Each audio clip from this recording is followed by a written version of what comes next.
অনেকেই জানো না এই ফলটার নাম কি। যদি কেউ জানো তাহলে কমেন্টে জানিয়ে দিও। আর আমি বলে দিচ্ছি এমনি তো এই ফলটার নাম কি। এই ফলটা হলো বাক্স বাদাম।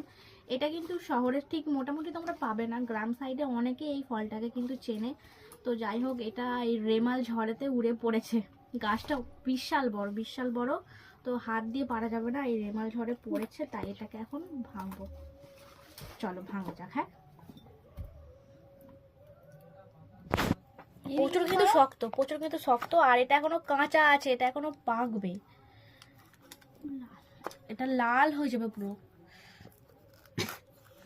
দেখি কি হয় না হয়। মনে হচ্ছে আপাতত কিছু হয়নি ভেতরে। এটা কিন্তু বাদাম টাইপের খেতে, বাদাম যেরকম হয়। এই যে দেখো ভেতরে কিন্তু হয়েছে। এখনো বাচ্চা, ছোট ছোট আছে এখনো, বড় হতে এখনো টাইম লাগবে। এটা পুরো লাল যখন হবে তখন পুরো বাদামটা প্রপার হবে। একটা লাল পেয়েছি বাদাম।